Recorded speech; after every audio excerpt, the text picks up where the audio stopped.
ঐৰাম বিষয়ৰ দুখে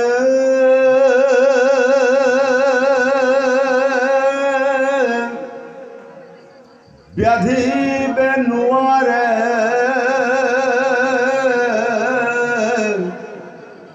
ভকতি পাতে কহৰে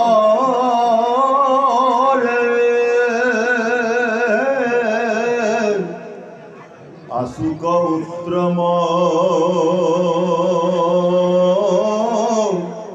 ভকতৰ কথা সামান্য ভকত তৰে ভকতিৰ দেখি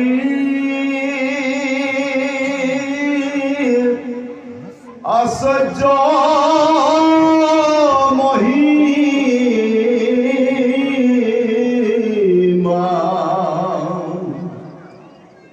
ভৈলন্ত্ৰ কৃষ্ণ বিস্ময়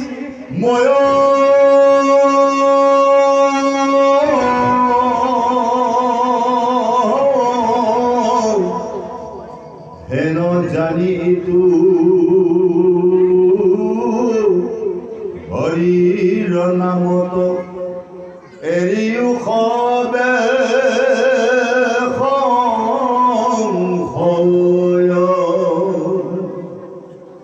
ঐৰাম দেৱৰ পৰম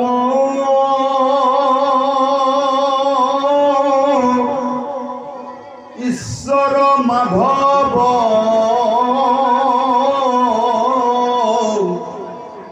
ধৰ্মৰ ঈশ্বৰ নাম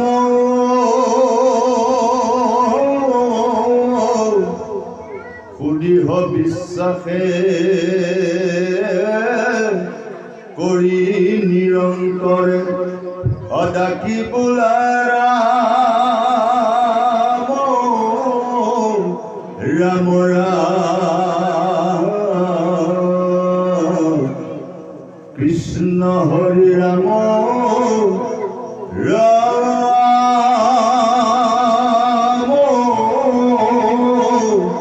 ৰাম ৰাম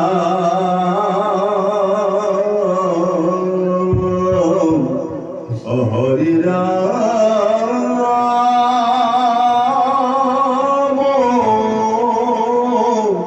ৰাম ৰাম জয় কৃষ্ণ। কি বুলি কৈছে অতি সুন্দৰকৈ কৈ গল, বিষয়ৰ দুখে বাধিবে নপাৰে না ভগতি পাতেক হৰে। এইটো বৰ ডাঙৰ কথা। ভকতজনক বিষয়ৰ ব্যাকুলিত দুখবিলাকে কেতিয়াও বাধা দি ৰাখিব নোৱাৰে। বিষয়ৰ বাধাই ভকতক কেতিয়াও বাধা দি ৰাখিব নোৱাৰে। এতিয়া এটা কথা চাব, নদ নদীবিলাকে ক'লে গতি কৰে, বোলে সাগৰলৈ গতি কৰে, কিন্তু তথাপিতো কি হয়, ও যেন জাধি গংগা কণি ৰুধ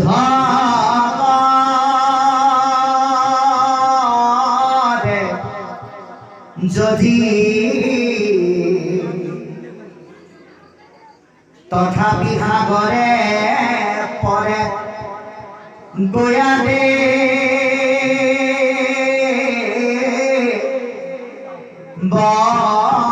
নদী। গংগা যমুনা নদীবিলাকক যদিও জাতিবিলাকে বাধা দিয়ে, সি কিন্তু সাগৰত পৰে। আপোনাকো কেতিয়াবা ভকতি কৰিবলৈ যাওঁতে ইষ্ট মিত্ৰ কুটুম্ব বান্ধৱ পুত্ৰ ভাৰ্যাই বাধা দিব পাৰে। ভকতি কৰিলে পেট নভৰে, সদায়নো নামলৈ কিমান যায়, ৰাতি নামলৈ গ'লে আপোনাৰ প্ৰেছাৰ হ'ব, এনেকুৱাকৈ বাধা দিব পাৰে। কিন্তু সেই বাধা আপুনি নেওচিব লাগিব, আৰু তেতিয়াই কি হ'ব, আপুনি পাপ মুক্ত হৈ যাব। কাৰণ আমাৰ মহাপুৰুষে কৈছে, এক নামে যত পাপ সংহাৰিতে পাৰে ততে কপা টকি পাপ কৰিতে ন পাৰে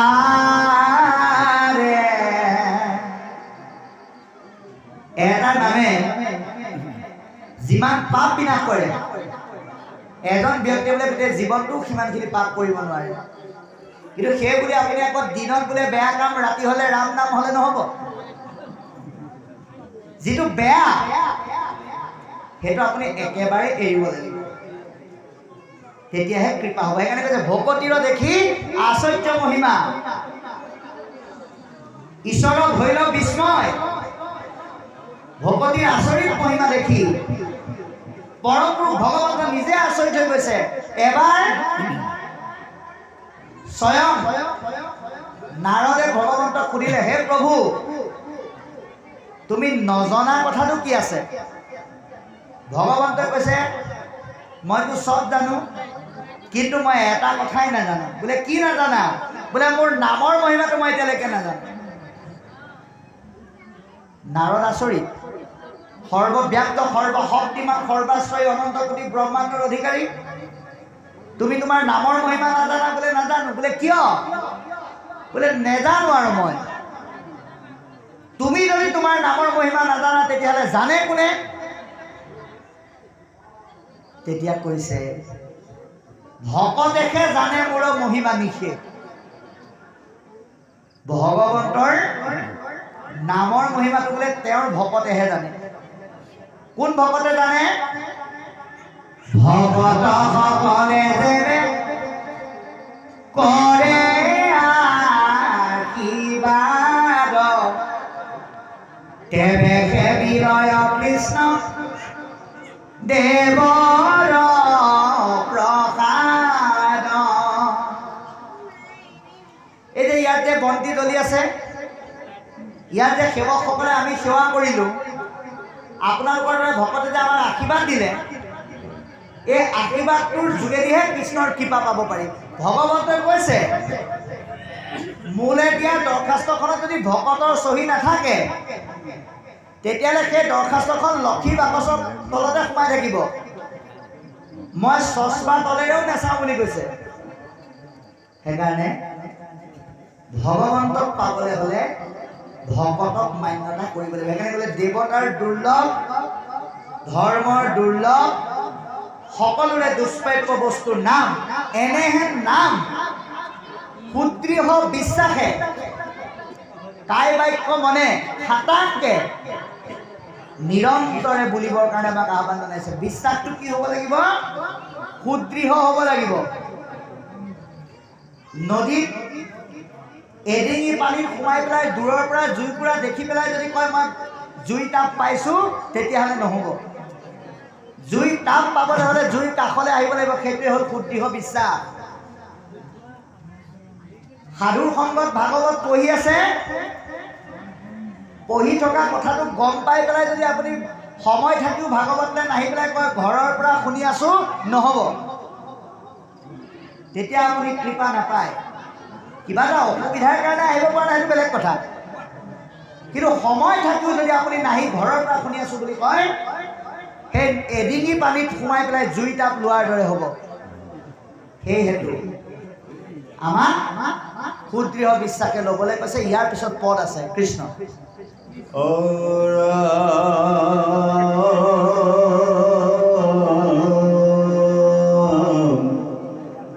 নিগদতি সুখ শুনি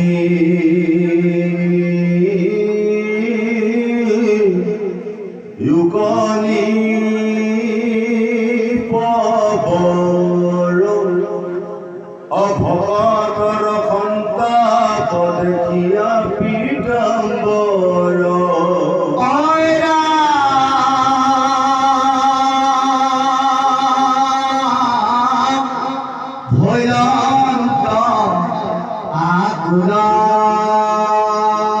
কৃষ্ণ জগত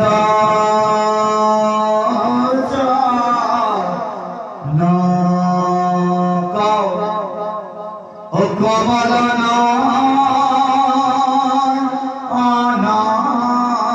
ভৰি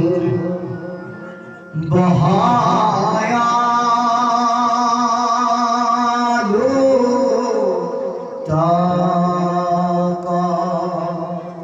পীত বস্ত্ৰে মুছি মুখ তেজিয়া নিশ্বাস স্নেহে উদ্ধৱ ধৰি বুলিলা আশ্বাস তেজি চিন্তা স্থিত স্থিত পৰা মহাশয়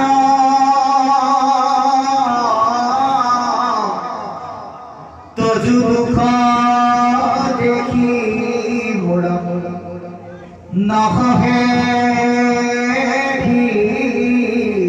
দয়া স্বৰূপে জানিলা তুমি আমাৰ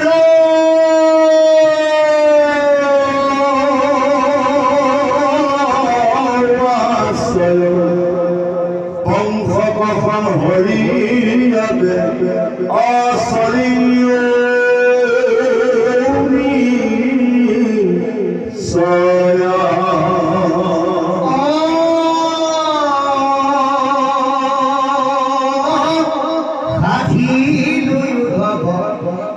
দেবতাৰ যত কাজ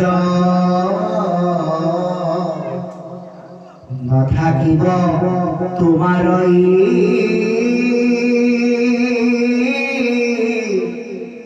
ঠাইত কিবা বাজ দ্বাৰকা নগৰ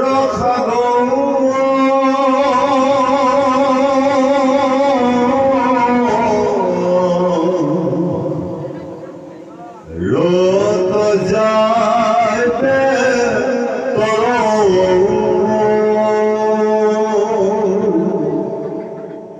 মই গইলে লোক তুমি লিবে বিম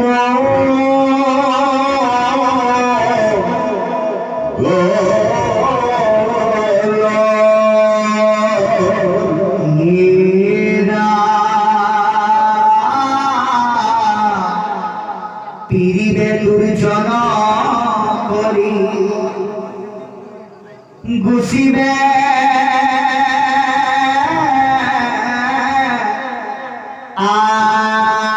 আসার হইবে অধর মত গতি চলে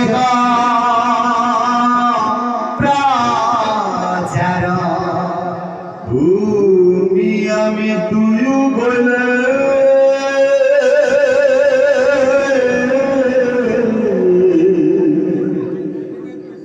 মিলিবে নর্থ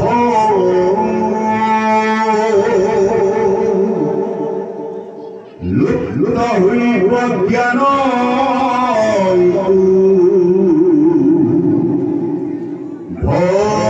ভগতীর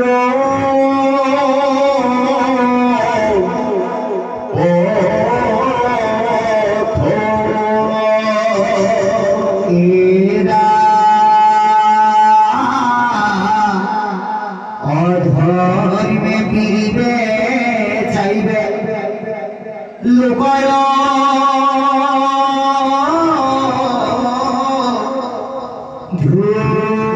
ধ্রুপতি ভগতি রাখি তুমি রহিও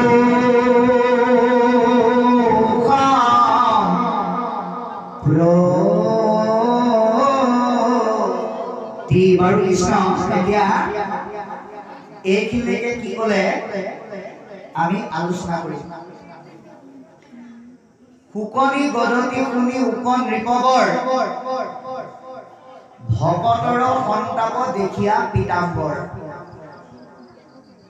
এই কথাখিনি পৰীক্ষিত ৰজা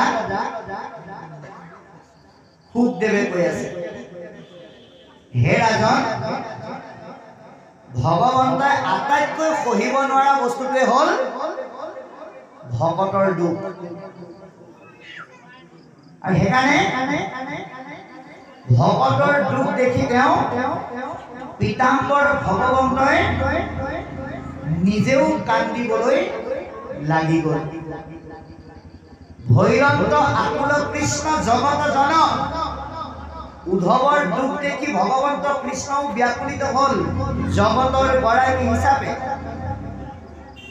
কমল নয়ন ভৰি বহয় লোটক, তেওঁ পদুম ফুল সদৃশ চকুৰ পৰা অহৰ্নিশে চকুৰ পানী ওলাবলৈ আৰম্ভ কৰিলে। তাৰ পিছত কৈছে, পিত্তবস্তে নচিমুখ তেজীয়া নিশ্বাস, ভগৱন্তৰ দেহৰ আচলৰে উদ্ধৱৰ মুখখন মুচি এটি দীৰ্ঘ নিশ্বাস কাঢ়ি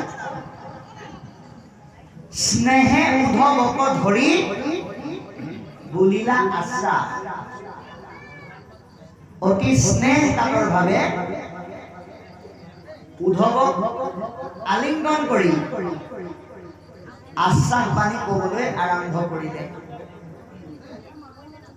কি বুলি ক'লে? তেজী চিন্তা চিতস্থিৰ কৰা মহাশয়, তজু দুখ দেখি মোৰ নসহে হৃদয়। এতিয়া এই কথাটো যদি আপুনি ভাবি লয়, বোলে ভগৱানে উদ্ধৱক ক'লে, উদ্ধৱে শুনিলে, ভাগৱতত লিখি দিলে, হৈ গ'ল আৰু। আচলতে সেইটো কথা নহয়। উদ্ধৱক মাধ্যম কৰি আপোনাক আমাক কৈছে, সংসাৰৰ ভয়ৰ পৰা নিজক ৰক্ষা কৰিবলৈ হ'লে আপোনাৰ চিত্তটো আপুনি কিন্তু স্থিৰ কৰিব লাগিব। কাৰণ আপোনাৰ চিত্তটো কেনেকুৱা গুৰুজনাই কৈছে বৰগীতত,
গতিকে পদুম ফুলৰ দৰে চঞ্চল আমাৰ চিত আৰু মন।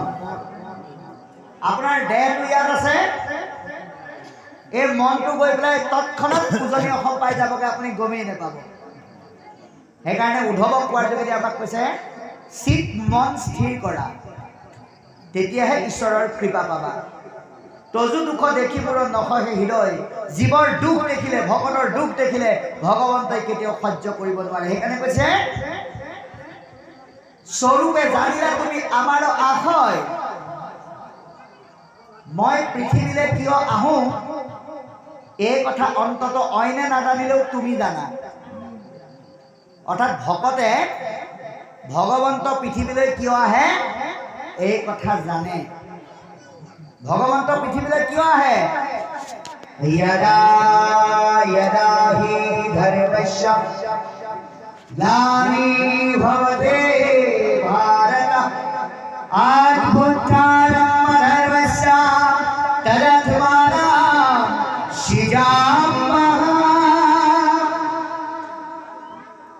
परित्राणाय साधुनां विनाशाय च दुष्कृतं धर्म संस्थापनार्थाय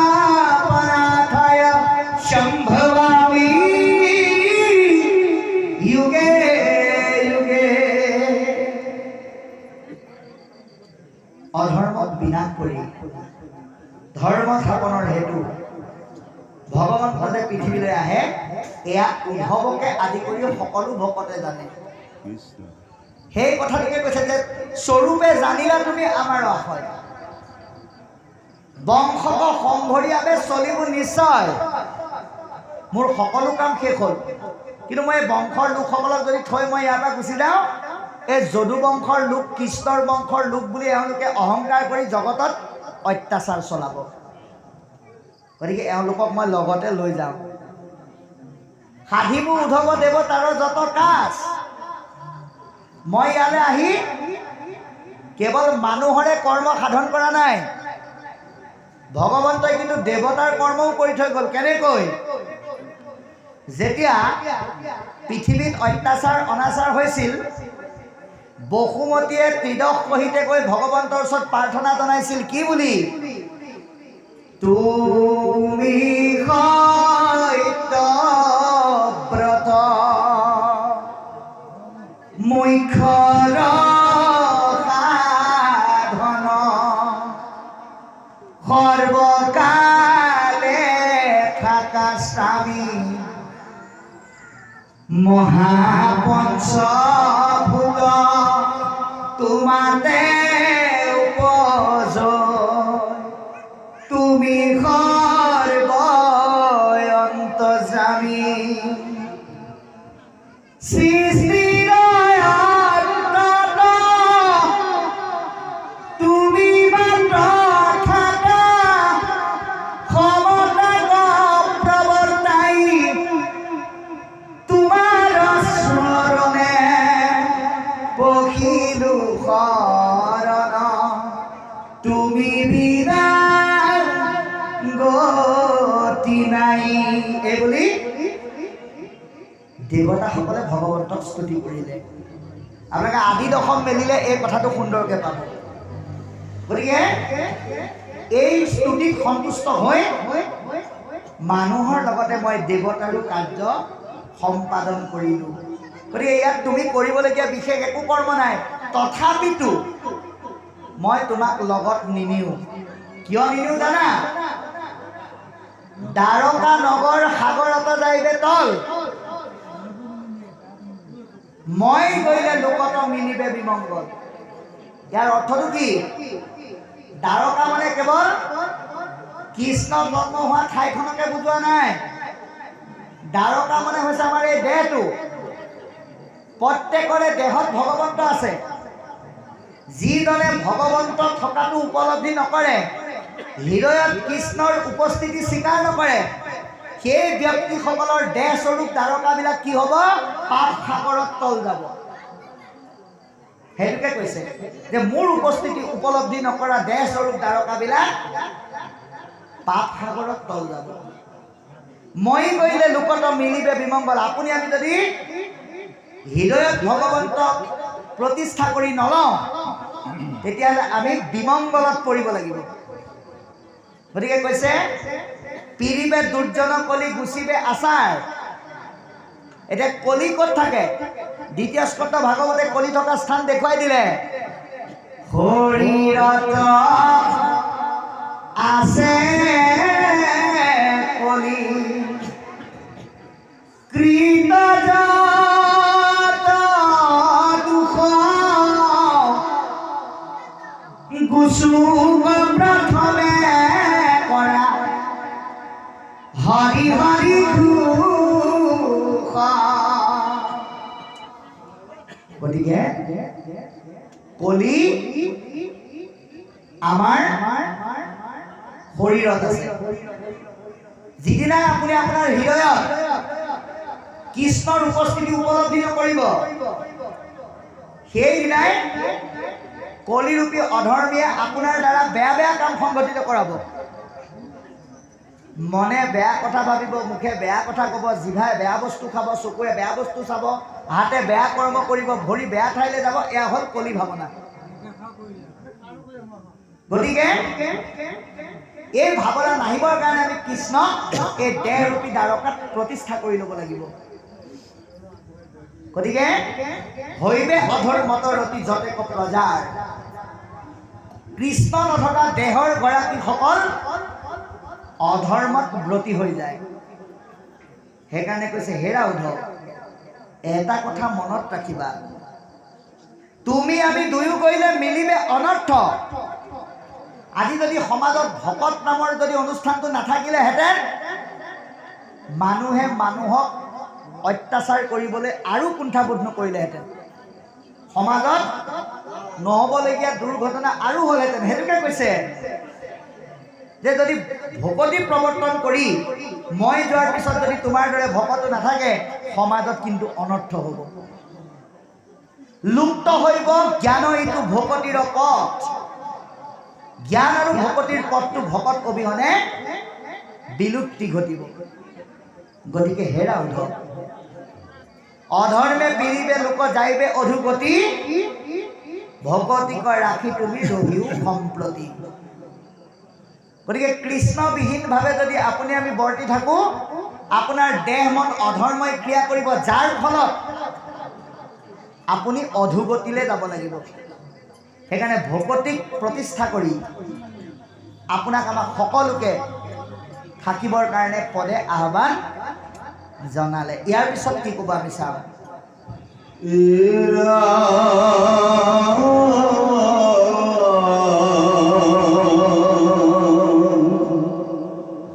মুহুর বসনইতু নসারি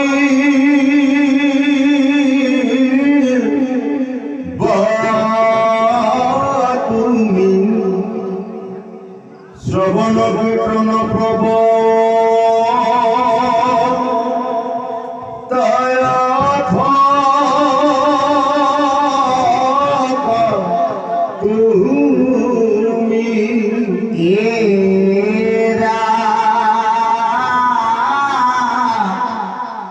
ভকতির ভৈলে ভূমি যাইবে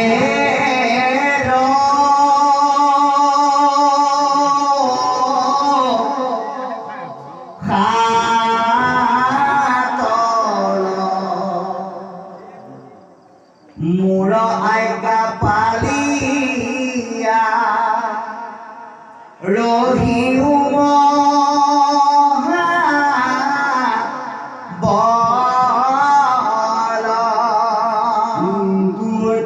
থাকিবা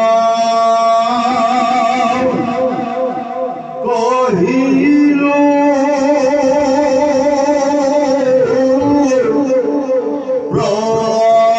প্রপতি মুদসিত দিয়া ফুরা পৃথিবী পর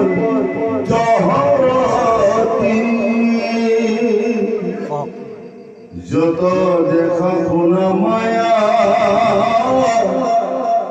ময় স্বপ্ন সম হরিময় দেখি দূর পরামতি ভ্রম জ্ঞান কর্ম ভগতি কহিলু করি ভেদ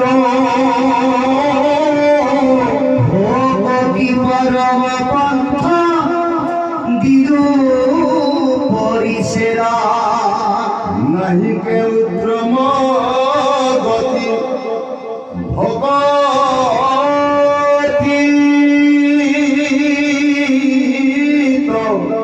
পহলে ও কৃষ্ণে কহু ভগতি মুকাবা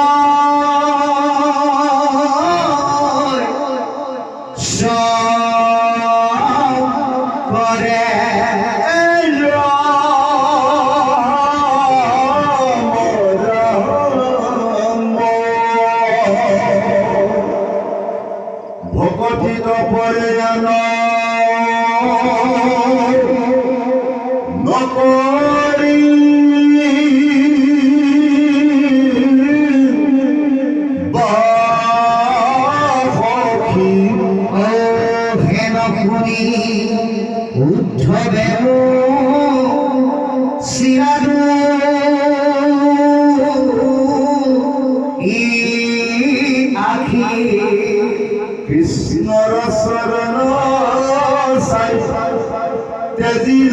বিশ্বাস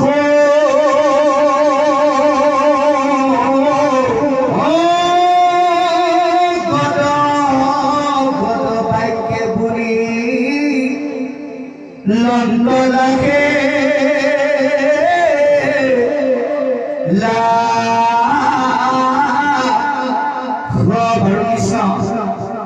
এতিয়া এইখিনিলৈকে কি ক'লে আমি আলোচনা কৰিম। অতি সুন্দৰকৈ কৈছে, মহুৰ বচন ইটো নাচাৰিবা তুমি, শ্ৰৱণ কীৰ্তন প্ৰৱৰ্তায়া থকা ভূমি। এইটো বৰ ডাঙৰ কথা। এয়া কেৱল উদ্ধৱক কৈ থৈ যোৱা নাই। কৃষ্ণ বৰ ভাল লাগিল। গতিকে এয়া কেৱল উদ্ধৱক কৈ থৈ যোৱা নাই, আমাক সকলোকে কৈ থৈ গৈছে। শ্ৰৱণ কীৰ্তন প্ৰৱৰ্তন কৰি থাকিবলৈ